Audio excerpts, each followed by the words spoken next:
Hello friends, welcome to our YouTube channel The Weirdos. Today we'll be starting with the last part of the heredity and evolution.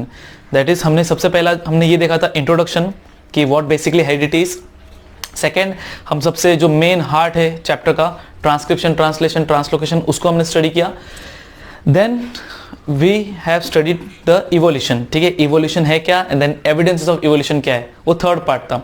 आज fourth part में basically will be dealing with the Darwin's theory. तो what basically you mean by the Darwin's theory, या फिर Darwin कहना क्या चाहते थे. तो डार्विन ने एक बुक लिखा था, ठीक है, जिसका नाम था origin of species. Origin of species. जब आप बोलते हो ओरिजिन ऑफ स्पीशीज तो इसका मतलब क्या होता है कि इसमें यह बताया गया कि स्पीशीज ओरिजिनेट कैसे हुआ, जो कि हम बोल सकते हैं कहीं ना कहीं नहीं है, मींस ये राइट नहीं है. व्हाई? बिकॉज डार्विन का थ्योरी जो था इट वाज अबाउट कि nature always gives you competition. ठीक है, नेचर हमेशा आपको कंपटीशन में खड़ा रखेगा. आज कंपटीशन हम बोलेंगे सर 10th में इतने सारे बच्चे हैं, वो इतना पढ़ाई कर रहे हैं, बराबर 15-17 लाख अपने स्टेट के खाली महाराष्ट्र के बच्चे होते हैं. जस्ट इमेजिन, ये कंपटीशन हमेशा रहेगा. ठीक है, कोई भी फील्ड हम पकड़े, एजुकेशन हो, बिजनेस हो, लाइफस्टाइल हो, everywhere there is a competition. So according to Darwin nature will always put the competition.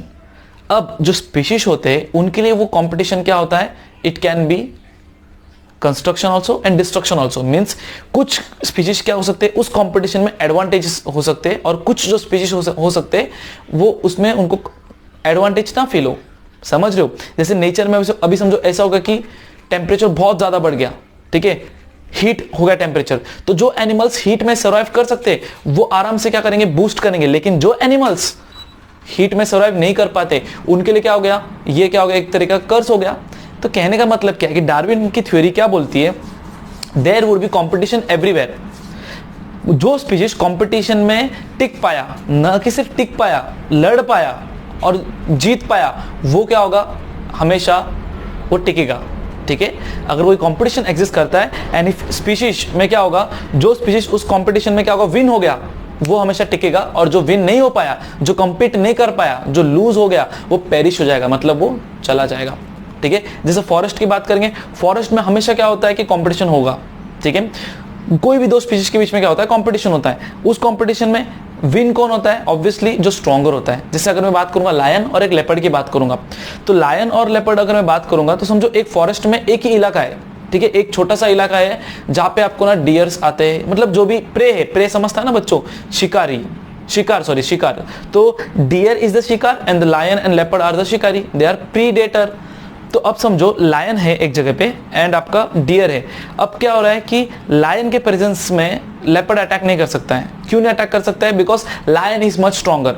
But समझो वो एरिया उतना ही रेस्ट्रिक्टेड है और डियर हमेशा वहां से जाता है. लेकिन just because lion is stronger, वो कंपटीशन में क्या करेगा, जीतेगा. और न कि सिर्फ जीतेगा, हमेशा सर्वाइव करेगा. और अगर यही सिचुएशन चलता रहा तो लास्ट में क्या होगा, लेपर्ड क्या होगा, स्टारवेशन से मर जाएगा. एक आपको मैंने एक बेसिक एग्जाम्पल दिया. सो डार्विन की थ्योरी क्या प्रीच करती है कि उन्होंने बुक लिखा था जिसका मैंने बताया ओरिजिन ऑफ स्पीशीज. उसमें उन्होंने क्या बताया कि एवरी ऑर्गेनिज्म इस प्लैनेट में, हम अर्थ के रिसोर्सेज को लेने के लिए हम सब कॉम्पीट करते हैं. ठीक है, so all the organisms compete with each other in a life threatening manner. और वो ऐसा नहीं कॉम्पिटिशन होता नॉर्मल लेवल का, लाइफ थ्रेटनिंग मतलब जो जीतेगा वही बचेगा और जो नहीं जीत पाया वो मर जाएगा.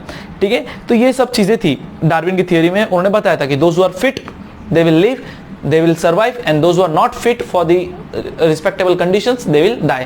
but इनमें ना कुछ objections है जो आपको बोर्ड के पॉइंट ऑफ व्यू से बहुत इंपॉर्टेंट है.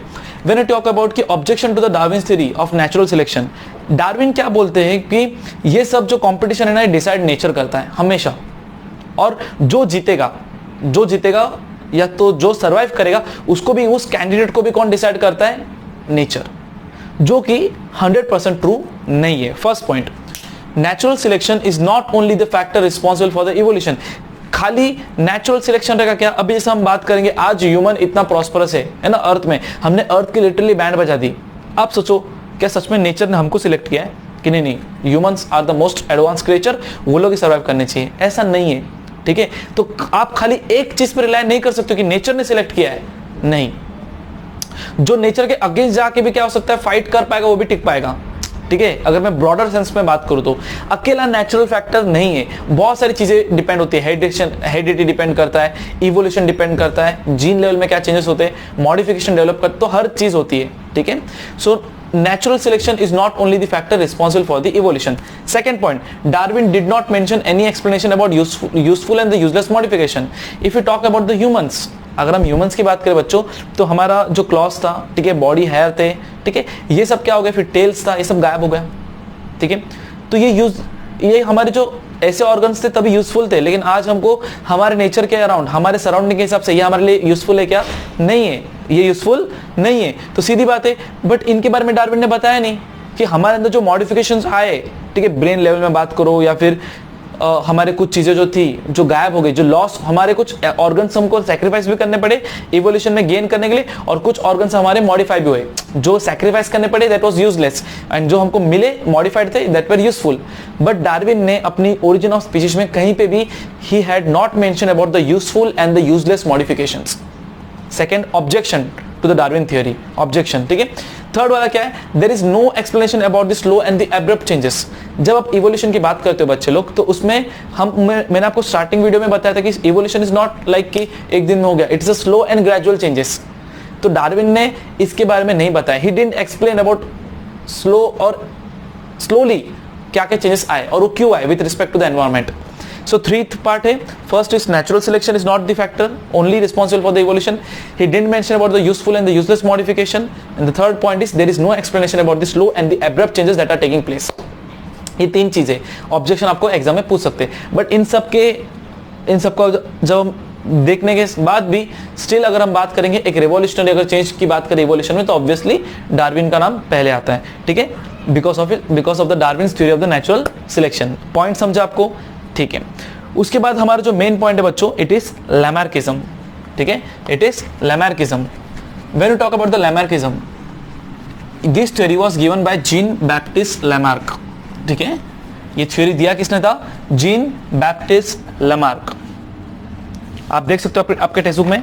तो इनका हिसाब से क्या था, जब इनके बात करते हो लैमार्किज्म यहाँ पे, तो इनके हिसाब से ये था कि आप टेक्स्ट बुक में भी देख सकते हो एग्जांपल के तौर पे, ही वाज लाइक कि जैसा जिराफ है, राइट, तो जिराफ कंटिन्यूसली ब्राउजिंग कर रहा है, जिराफ कंटिन्यूसली ब्राउजिंग कर रहा है टुवर्ड्स द लीव्स, ठीक है।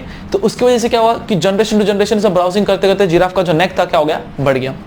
स्नेक्स थे, उन्होंने अपने लेग्स यूज नहीं किए, लिम्स यूज नहीं किया, तो ऐसे ऐसे होते होते जनरेशन टू जनरेशन क्या हुआ, ये गायब हो गए, ठीक है। ऐसे बहुत एग्जाम्पल दिया। उन्होंने बोला कि जो आयरन स्मिथ है वो कंटिन्यूसली हैमरिंग करता रहता है, ठीक है, इसकी वजह से उसके शोल्डर क्या रहेंगे, जनरेशन टू जनरेशन क्या रहेंगे, स्ट्रॉन्ग रहेंगे। तो basically what he was talking about that जो मॉर्फोलॉजिकल चेंजेस होता है, ठीक है, he propose that the morphological changes occurring in the organisms are responsible for the evolution, ठीक है।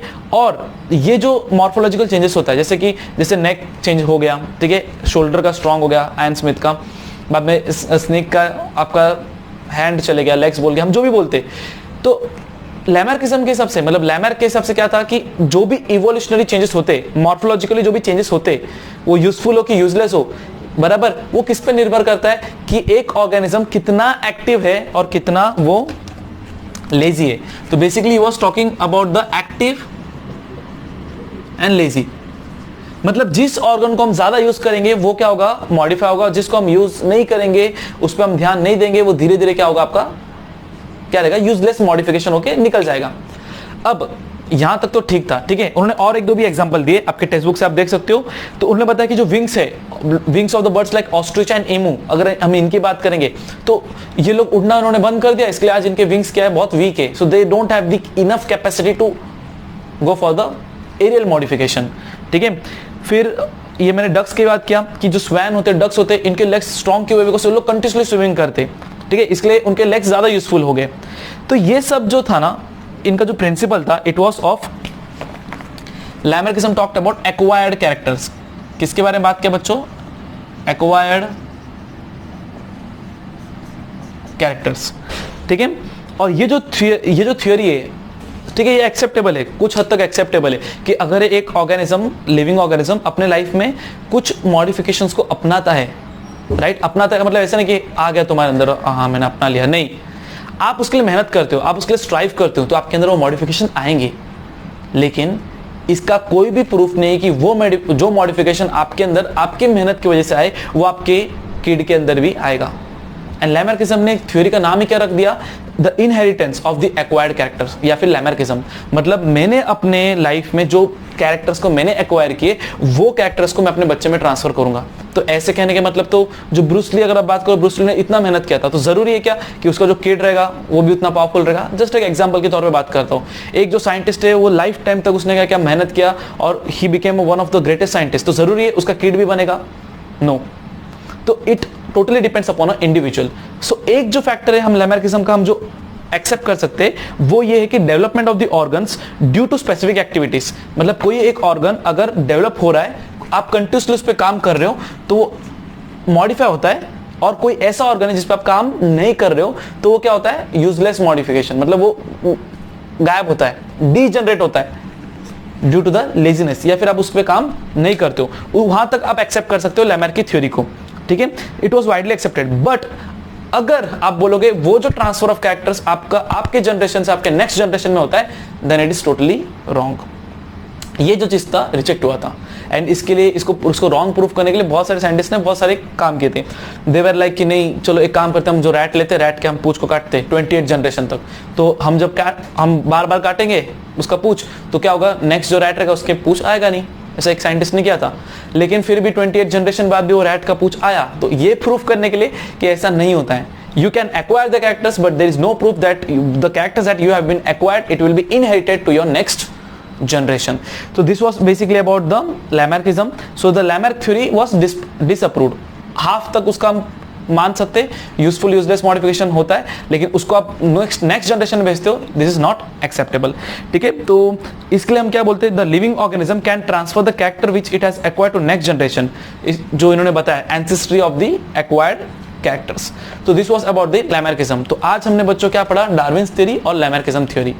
अब हम इसके बाद जो पढ़ने वाले that would be speciation and the human evolution. एक चार्ट हम देखेंगे जो यहाँ पे है, ठीक है। अगर आपको यहाँ तक समझा तो do hit like share subscribe and give us the genuine feedback. Thank you बच्चों, tata bye bye, take care. Continue करना, वीडियो बंद कर दिया, कंटिन्यू करना चाहिए था देखो।